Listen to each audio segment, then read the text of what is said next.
আসানসোল শহরের একটা সুন্দর সকালবেলা। আগের দিন বৃষ্টি হয়েছিল, তাই এখনও পর্যন্ত ওয়েদার বেশ মনোরম। আমি হোটেল থেকে বেরিয়েছি, আসানসোল শহরের একটি অত্যন্ত জনপ্রিয় মিষ্টির দোকানে যাব এবং সেখানে জলখাবার করব এবং আমার এক্সপিরিয়েন্স আপনাদের সাথে শেয়ার করব সেই উদ্দেশ্যে। অল্প সময়ের মধ্যেই পৌঁছে গেলাম আসানসোল শহরের প্রসিদ্ধ দুর্গা মিষ্টান্ন ভাণ্ডারে, যে দোকানকে আসানসোলের মানুষ চাচির দোকান নামেই চেনেন। দোকানের বাইরে জলখাবারের জন্য কচুরি বেলার কাজ চলছিল। প্রচুর পরিমাণ লেচি মেখে রাখা আছে, কিছু কচুরি ভেজে ঝুড়িতে রাখা ছিল, আর বাকি আরও এক ব্যাচ নতুন গরম গরম কচুরি ভাজা হচ্ছিল। পাশেই এক ভদ্রলোক জিলিপি ভাজার কাজ শুরু করে দিয়েছিলেন। এখানে দেখলাম যে খাস্তা কচুরিও পাওয়া যায়। দোকানে ঢুকতেই নজরে গেল বিরাট বড় পাত্রের রসগোল্লার দিকে। তারপরে ফ্রিজে রাখা ছিল মিষ্টি দই। এই যে সন্দেশটা, এটা পটলের সন্দেশ। এটাও একটা কোনো রূপোর তবক লাগানো মিষ্টি। দোকানের শোকেসে নানা রকমের মিষ্টি সাজানো ছিল, তার মধ্যে অনেকগুলো বেশ রঙিন মিষ্টি। বাঙালি স্বাদের কিছু মিষ্টি অবাঙালি স্বাদের। এই সব কিছু ক্যামেরার চোখ দিয়ে আপনাদের সামনে তুলে ধরলাম। চাচি মিষ্টির দোকান আসানসোল শহরে প্রায় 60 বছরের বেশি প্রাচীন। আর এখানে শুধু মিষ্টি নয়, বেশ অনেক রকমের নোনতা খাবার পাওয়া যাচ্ছে, সেটাও দেখলাম। হয়তো এনাদের কোনো অর্ডার ছিল, তাই রসগোল্লা, কমলাভোগ এই সব কিছু পার্সেলের কাজ চলছিল। এবারে আসুন এদের মালিকের সাথে কথা বলি। আমার সাথে মনীশবাবু আছেন, এই চাচি মিষ্টির দোকানের প্রেজেন্ট ওনার। প্রথমত থ্যাংক ইউ, আপনি ভিডিও শ্যুট অ্যালাউ করেছেন। আর আমাকে একটু বলুন আপনাদের দোকান সম্পর্কে, কতদিনের পুরনো আসানসোলে? আমাদের এটা প্রায় 60 বছর পুরনো দোকান। আচ্ছা, এটা খুব পুরনো, এই ক্ষেত্রে সব থেকেই পুরনো। আচ্ছা, আমরা এই মিষ্টি দোকানদার, প্রথম ব্যবসা এখানে মিষ্টি চালু হয়েছে। আচ্ছা। আর আমরা থার্ড জেনারেশন এখানে আচ্ছা। ব্যবসা করছি মিষ্টি। আপনি থার্ড আমি জেনারেশন? Third generation. মানে চাচি তাহলে আপনার কে হতেন? আমার দিদিমা, আচ্ছা, উনি আগে চালু করেছেন এটা। আচ্ছা, আচ্ছা, খুব পরিশ্রম করে, খুব করে উনি চালু করেছিলেন। উনি আগে বসতেন, আচ্ছা। উনাকে সব চাচি চাচি বলে তারপর ওখান থেকে ফেমাস হয়ে দোকান গেছে। ফেমাস হয়ে গেছে। ফেমাস হয়ে গেছে। তারপর আমার বাবা বসছে সঙ্গে, আমি আছি, ভাই আচ্ছা, আছে, আচ্ছা। মানে এমনি প্রায় জেনারেশন। আর এমনি আপনাদের এখানে মিষ্টি বলতে আমাকে একজন হরলিক্স বরফির কথা বলেছিল, ওগুলো ছাড়া আর কি মিষ্টি? হরলিক্স বরফি, ড্রাই আইটেমে হরলিক্স বরফি যেমনি ফেমাস আছে, আর রসমালাই আছে, গোলাপজাম আছে, কেশর রাজভোগ, কাজু বরফি। আর পটলেরও একটা মিষ্টি, পটল মিষ্টি হয়। এই সিজন হিসাবে পটল মিষ্টিটা অনেক ফেমাস। গরমে পটল আচ্ছা। পাওয়া যায়, তো পটল হ্যাঁ, মিষ্টি আমরা তৈরি করি। আচ্ছা। ওটা আর কেউ করতে পারে না, আমাদের এখানেই, মানে ওটা। আর অনেক রকমের নোনতা আইটেম আছে আমি হ্যাঁ দেখছি। হ্যাঁ হ্যাঁ, নুনতা মানে শুকনো নুনতা অনেক রকম হ্যাঁ, পাবেন দেখছিলাম। এখানে। তো আমরা সব নিজেরই প্রোডাক্ট, সব নিজেদের প্রোডাক্ট এখানেই তৈরি হয়। আচ্ছা। আর গরম রাধা বল্লভী, মটরশুঁটি, হ্যাঁ, সে কচুরি, তো আমি দেখছিলাম, ওটা বাইরে দেখলেন হচ্ছে। আপনি, ওইটা হয়, মানুষ খেতে আসে সব। আর রোজ খোলা দোকান? হ্যাঁ, এভরিডে খোলা, সকাল 7:30 থেকে 10টা অবধি। আচ্ছা, সকালে? হ্যাঁ, রাত 10টা পর্যন্ত? কোনো দিনই আচ্ছা। বন্দি নেই, কোনো উইকেন্ড বলে নেই, আচ্ছা, আচ্ছা, ডেলি। ঠিক আছে, থ্যাংক ইউ। Thank you. আমাদের জলখাবার পরিবেশন হয়ে গেছে। কচুরি, তরকারি, জিলিপি, একদম শুদ্ধ ভারতীয় জলখাবার। গরম গরম মটরশুঁটির কচুরি দিয়েছে, তার সাথে একটা ঝোল আলুর তরকারি আর জিলিপি। এক প্লেটে 2 পিস কচুরি থাকে, প্রতি পিসের দাম হচ্ছে 10 টাকা করে। ভেতরে এই রকম পুর আছে, আলুর তরকারি আছে, তার সাথে পনিরও আছে 1-2 টুকরো। সুন্দর আলুর একটা সেমিথিক টাইপের তরকারি, বেশ সুন্দর। তরকারিটার বেশ স্বাদ আছে। তরকারির মধ্যেও কড়াইশুঁটি আছে, মটরশুঁটি। হালকা হালকা কসুরি মেথির ফ্লেভার আছে, দারুণ। আর কচুরিটা অল্প অল্প খাস্তা, বাইরের দিকটা খাস্তা, সুন্দর। পুরেরও স্বাদ আছে।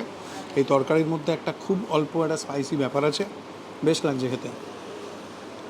কচুরির সাথে যে তরকারিটা আছে, তার সাথে আলু, মটরশুঁটি এবং এরকম ছোট্ট ছোট্ট 1-2 পিস পনির আছে।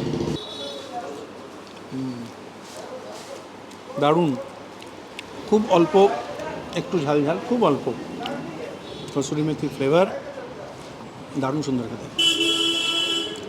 Thoroughly enjoyed. কচুরি তরকারির পরে জিলিপি। এই জিলিপি কিন্তু আমাদের বাঙালি আড়াই প্যাঁচের জিলিপি নয়, একদম মুচমুচে আছে এখনও, আর রসস্থ। সুন্দর।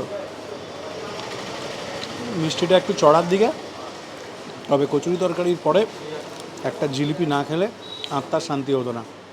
জিলিপিটা দারুণ, 18 টাকা প্রতি পিস।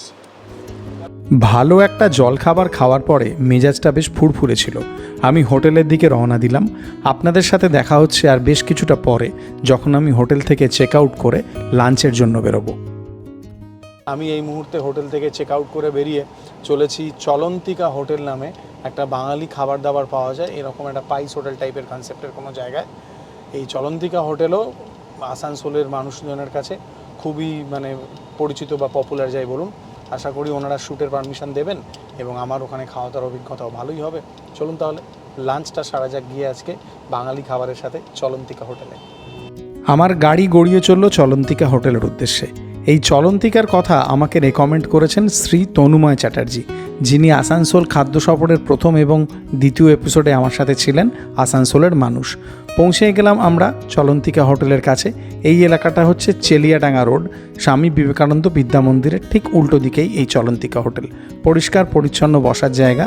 মেনুটা চাইলে আপনারা স্ক্রিনশট নিয়ে দেখে নিন।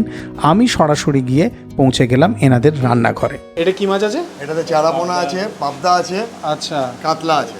পাতলা ঝোল টাইপের। পাতলা একদম হালকা কাঁচকলা পেঁপে দিয়ে ঝোল আমাদের। আচ্ছা আচ্ছা আচ্ছা আচ্ছা, দারুণ।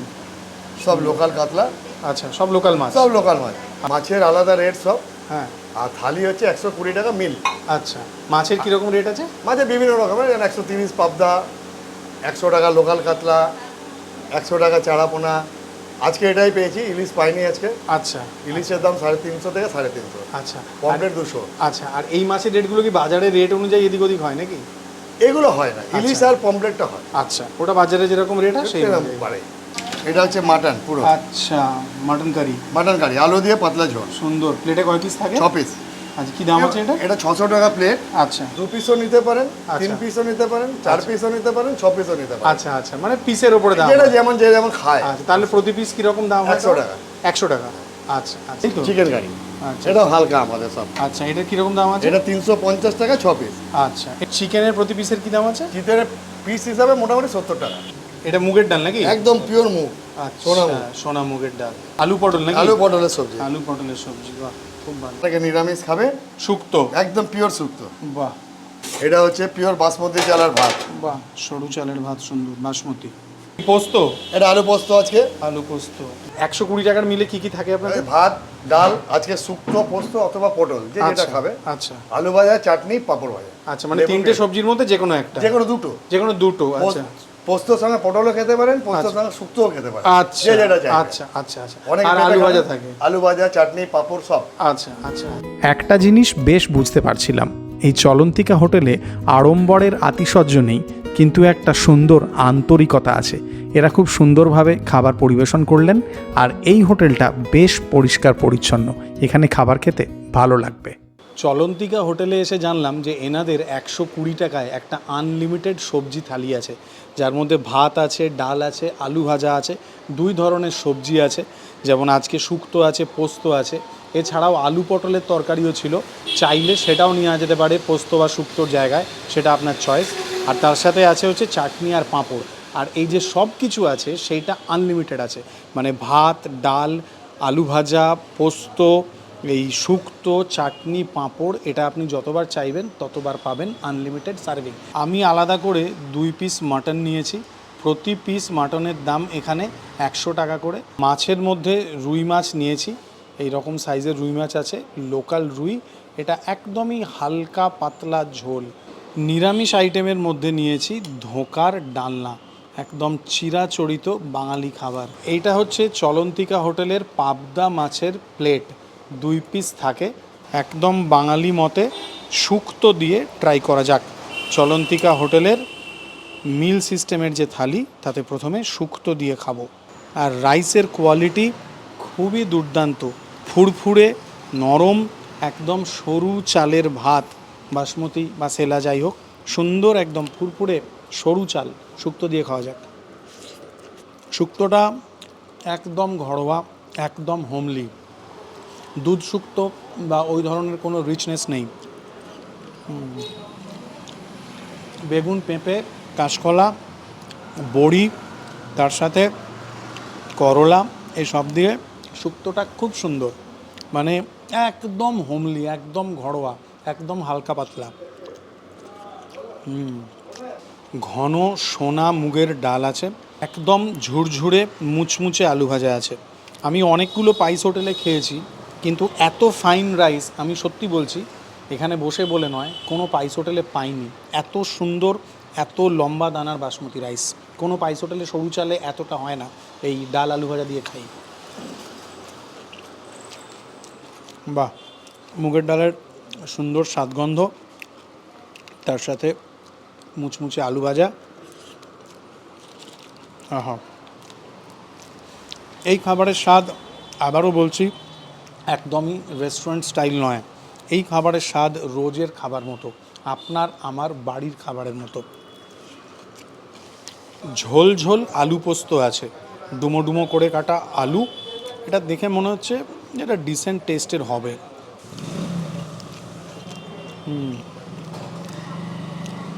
পোস্তর স্বাদগন্ধ ঠিকঠাক আছে, হালকা একটু চিটচিটে ঝাল আছে। এটা আমার ডিসেন্ট মনে হয়েছে, মানে দেখে যেমন মনে হচ্ছিল সেরকম। ধোঁকার ডালনা ট্রাই করা যাক। এর গ্রেভিটা দেখে মনে হচ্ছে যে হয়তো একটু রিচ হবে ব্যাপারটা। আর এই ধোঁকা জিনিসটা একদম ঐতিহ্যগতভাবে বাঙালি। এখানে যে স্টাফেরা আছেন ওনারা বলছেন ধোঁকার কোনো প্রিমিক্স যেরকম প্যাকেটের পাওয়া যায় ওরকম ইউজ হয় না, নিজেরা ছোলার ডাল বেটে করেন এবং কোনো বেসনেরও মিক্স নেই। একটু এই গ্রেভিটা দিয়ে খাই। সুন্দর, হালকা হালকা নারকেল আছে মনে হচ্ছে, একটু ধোঁকা ভেঙে নিয়ে খাই। এই গ্রেভিতে নারকেল আছে, সেই নারকেলের একটা মাউথ ফিল আছে, কালো জিরে আছে। ধোঁকাটা দারুণ খেতে, গ্রেভির স্বাদটাও দুর্দান্ত, আর ধোঁকাটা ইটসেলফ টেস্টি খেতে। মানে এই ধোঁকা খেলে আপনার ধোঁকা লাগবে না, এইটুকু বলতে পারি।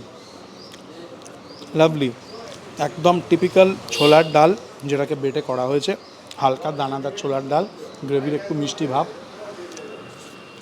আহা, চলন্তিকা হোটেলের পাবদা মাছের প্লেট 2 পিস থাকে এক প্লেটে। এই সর্ষের ঝোল দিয়ে খাওয়া যাক, ওপরে ধনেপাতা আছে। সর্ষের অতিরিক্ত ঝাঁঝ নেই, ধনেপাতার সুন্দর স্বাদগন্ধ, একটু মেলো। মানে সর্ষের এক একটা হয় না অতিরিক্ত ঝাঁঝ লাগে, যেটা গলায় মুখে একটা সর্ষের যে পাঞ্জেন্সি দেয়, এটা সেরকম নয়। পাবদা মাছ বেশ সুন্দর নরম, হালকা করে ভাজা, একদম অতিরিক্ত খড়িয়ে ভাজা নয়। মাছটা সুন্দর, পাবদা মাছের স্বাদ সুন্দর, তার সাথে এই যে সর্ষের ঝোলটা, যার মধ্যে বললাম একটু অতিরিক্ত ঝাঁঝ নেই, আপনাকে কোনোভাবেই সর্ষের পাঞ্জেন্সি ডিস্টার্ব করবে না। লোকাল রুই, আহা সুন্দর, ওপরের দিকটা অল্প একটুখানি ভাজা, ভেতরে একদম নরম সুন্দর, বেশ পাকা মাছ। ও, আদা জিরে বাটার, একদম পাতলা, গরমে খাবার উপযুক্ত, একদম আপনার বাড়ির মতো। মাছের বাইরের দিকটা একটু এরকম ভাজা, তাও কোনো মাছই অতিরিক্ত কড়া ভাজা নয়। মাছ খেলে বুঝবেন লোকাল, সুন্দর। সববার শেষে স্টার অ্যাট্রাকশান হচ্ছে মাটন কারি। আহা, একদম সুন্দর, এই রকম সাইজের মাটনের পিস আছে, আর এই ঝোলটাও বেশ জবরদস্ত টাইপের আর কি। ঝোলের মধ্যে হালকা হালকা চর্বি আছে। মাটনের ঝোলের যেটা সব থেকে বেশি আমার ভালো লাগে সেটা হচ্ছে আলুটা, আর একটু সিদ্ধ হতে পারত। ঠিক আছে, এই ঝোল দিয়ে আলু দিয়ে মেখে ফ্রাই করা যাক। আরে বাহ, এটা টিপিক্যাল রবিবার দুপুরবেলার, একটু রিচ, যেমন আপনি বন্ধুবান্ধবেরা খাওয়াতে পছন্দ করবেন ঠিক সেরকম। ঝোলটার মধ্যে একটা হালকা ঝাল ঝাল ব্যাপার আছে, একটু রিচ, যেমন আমি বললাম। মানে আপনার বাড়িতে আত্মীয় বন্ধুবান্ধব এসেছে রবিবার দুপুরবেলা, তাদের সাথে আপনি জমিয়ে খাসির ঝোল রান্না করে খাবেন, ঠিক যেমনটা প্রিপেয়ার করবেন এটা সেরকম। মাংসের মধ্যে চর্বি এবং মাংসের রেশিও ঠিকঠাক আছে। এই দেখুন, আহা, খাসির কোয়ালিটি দেখে আমার মন একেবারে আনন্দে উৎফুল্ল হয়ে উঠল। গোলাপি রঙের মাংস, জাস্ট একটা দুটো কামড়, মাংস মুখে মিলিয়ে যাচ্ছে, খুবই দারুণ সিদ্ধ। ঝোলটা যারা আমার মধ্যে একটু ঝাল ঝাল, একটু উষ্ণ উষ্ণ, মুখের মধ্যে হালকা হিট ওয়েভ পছন্দ করেন তাদের দুর্দান্ত লাগবে। এই খাসির ঝোলটা একদম কোনো একটা স্পেশাল রবিবারের জন্য। এই জায়গাটা আসানসোল শহরের ওয়ার্থ ভিজিটিং, দারুণ। এরপরে হয়তো আস্তে আস্তে এনাদের ভিড় শুরু হবে। আহা, আমি খাবারটা চূড়ান্ত এনজয় করলাম, একদম ফাটাফাটি। এবারের মতো আসানসোল খাদ্য সফর শেষ হলো। এই 3টে এপিসোড যারা দেখলেন তাদেরকে অনেক ধন্যবাদ। যারা এপিসোডটা দেখেছেন অথচ বাকি দুটো দেখেননি তাদেরকে রিকোয়েস্ট করব সময় পেলে বাকি দুটো এপিসোড দেখে নেবেন। আরও একবার আসানসোল নিশ্চয়ই আসবো। আপনাদের সাথে আবার দেখা হবে 29 এপ্রিল একটা দারুণ ভালো প্রমোশনাল ভিডিওর সাথে।